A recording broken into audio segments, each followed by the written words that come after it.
David is here to witness the beginnings of that's okay, they don't know who we are. Chat GPT. Behold, I have just created an account. It's still in beta, and the first question I wrote down are, who are the Hmong people? And Chat GPT said the Hmong people are an ethnic group native to several countries in Southeast Asia, including China, Vietnam, Laos, Thailand, and Myanmar. They have a rich cultural heritage with a distinct language, blah blah blah. Historically, whoa. Some of our people in Myanmar. there may be. Historically, Hmong people were farmers and lived in rural areas, often in highland regions. During the Vietnam War, many Hmong people fought alongside the United States as part of the secret war in Laos, and subsequently faced persecution in Laos and other neighboring countries. This led to significant migration of Hmong people to the United States, where they have established communities in several states. Today, the Hmong people continue to maintain their traditional culture and language while also adapting to life in modern society. They have made significant contributions to adopted countries, particularly in areas of agriculture, medicine, and education. Okay, They left out the part where the Chinese emperor treated our people like shit. Again, this is from who are the Hmong people. If I was a kid in school, that could have written my paper. Yeah. Yes. Okay. So this is a video that we're gonna put up on my YouTube channel, and also I'm going to put up on. Hugh and I made a YouTube channel called Hill Tribe Gossip in 2017. I'm gonna put it up there too. What do you think we should do? We should send out another message. Okay. What? It's got to be something about Hmong. Okay, David. Hold this while I type. Okay, hold my phone while I type. Okay, just okay. So you can look at put it to the screen. Okay. So yeah, put it up to the screen, and then and if you can zoom into where I'm going to actually do the send a message area. Okay, so the send the message thing is let's see, what's something else about Hmong? Okay, what is the Hmong religion? Okay, what is the Hmong religion? It is a failed religion that people believe that we are reincarnate. Okay, look at it go now. The Hmong people have traditionally practiced animism, which is the belief that all things, including plants, animals, and objects, have a spiritual essence. Animism is often combined with ancestor worship and shamanism. Okay, where shamans act as intermediaries between human world and spirit world. With the spread of Christianity and Buddhism in Southeast Asia, some Hmong people have adopted those religions. Okay. Today, there's a significant population of Hmong Christians, particularly among those living in the United States, while others continue to practice a syncretic blend of animism and shamanism.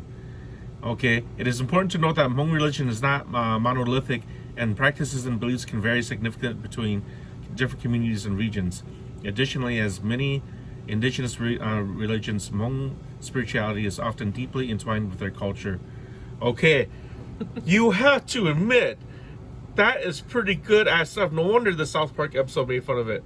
Okay, so Made fun of what? This? okay, yes. There's this Chat GPT episode of South Park, Kaneki. So, okay, so what do you think so far? Was that fast? It's okay. It's normal speed, but I say it's still not really showing, Well, again, true aspects of the history. Well, okay, but we didn't ask that. We asked, what is Hmong religion? And it only took, okay, so we're not going to do the Hmong, okay. We can say, where do the Hmong live in America? Because that's where we are. Okay. So it's thinking, the Hmong people first began immigrating to the United States in large numbers in the aftermath of the Vietnam War, and today there is a significant Hmong American communities across several states. The largest Hmong American community is located in California's Central Valley, primarily in Fresno and Sacramento. Other significant Hmong American populations can be found in Minnesota, Wisconsin, North Carolina, and Michigan. In Minnesota, the Hmong American community is particularly prominent, with large communities in St. Paul, Minneapolis, and the surrounding suburbs. Okay. So it's right too. In addition to these states, there are also Hmong American communities in parts of the country, including Colorado, Alaska, and Oregon. Okay. They skipped on Arkansas and Oklahoma. I had some family well, yeah. Okay. Overall, estimates suggest that there are approximately 300,000 Hmong people living in the United States. It's fairly... Holy shit, there's not that many? Damn. Yeah, it's fairly accurate. It's not 100%, but it's fairly accurate. I say about 50% of the 300,000 Hmong people don't know the language, though. Okay. Okay, type down how many of the next generation of Hmong people know the native language. How many young Hmong people, would you be specific? Yeah. Young Hmong people speak the language. The Hmong language. Go. The number of Hmong people who speak Hmong language varies depending on the specific community and locations. In some areas, particularly in the United States, where there has been a significant Hmong diaspora, younger Hmong generations may not be as fluent in the Hmong language as their parents or grandparents. According to a report by the U.S., you better cite that, the U.S. Census Bureau in 2017, approximately 70% of Hmong households in the United States speak a language other than English at home. And Hmong was the third most commonly spoken language after Spanish and Chinese. However, the report notes that younger Hmong Americans are less likely to speak the Hmong language than elders, suggesting a potential decline in fluency among younger generations. As in other areas where Hmong language and culture are more prevalent, such as in certain regions of Laos, Vietnam, and China, the number of young people who speak Hmong may be higher. Overall, it is difficult to estimate a specific number of Hmong people who speak the language, as it can vary widely depending on the context. Please, my two youngest siblings can't even speak the fucking language no more. But okay, the reason why I'm we speak it like no tomorrow. Too, okay, the reason why Kaneki I did this is because today is Today is May 2nd. May 2nd, 2023, and if we go to the headlines, okay, we go to the headlines and we go to news. There's going to be a lot of headline news, but where is the godfather of AI quits Google and warns of dangers? Apple co-founder weighs in. So the godfather, the guy who pioneered AI, he actually quit. I mean, the guy who pioneered a series of bots. Yes. Coding. Yes. He quit Google, and Steve Wozniak and Elon Musk actually sent a petition telling of the dangers of Chat GPT, or of AI. But so I wanted to try it with the Hmong context. So, yeah, it is not too bad. I can see why people are getting into. From what I heard, the Chat GPT, the bots, they basically work like Naruto clones. Nah, it's just a series of information. No, it's into it. So Naruto clones. So there's an episode of Naruto when he actually he's trying to learn this new technique from Kakashi, right? Okay. So Kakashi is trying to teach this guy, you need to learn this technique as fast as you can. But Naruto's an idiot. Okay? So what Kakashi tells Naruto is this. Kakashi says to Naruto that, do your clones.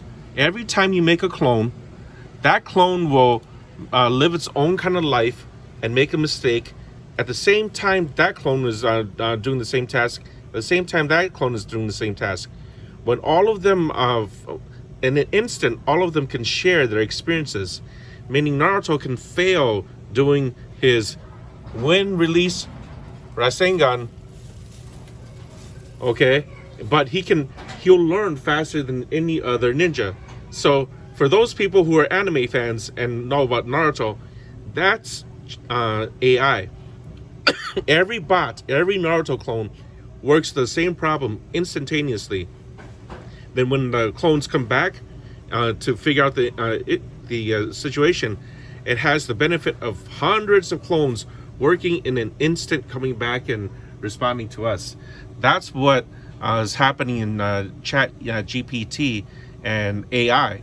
They handle the problem like that. So that's that's actually what I can gather from Chat GPT, and that's what the other guys had said too, like Wozniak and everybody else, Steve Wozniak and everybody else. They basically explained it that way, is that AI processes data in that way, like Naruto clones, so they're not gonna come. There's no Terminator coming to kill us, there's no we don't have to worry about the T2 Terminator coming to kill us. It's not like that. But if somebody were to use AI, if you were like a kind of a person who wanted to abuse artificial intelligence. So for example, now they have artificial intelligence that can that if Kaneki here spoke and we recorded some lines of dialogue, they can actually fake his voice. So he can call his mom and say, "Mom, I'm in trouble. Send me $500. I need bail." And she would actually send it, and she would never guess that it wasn't Kaneki. So it's kind of freaky. But this is like a quick intro to Chat GPT, introducing Chat GPT. And this is actually something that I was just curious about today. But it's good that Kaneki came in at the same time to help me videotape. Okay, any questions or comments, please post them at the bottom of the video. And I'm actually going to upload this one for once.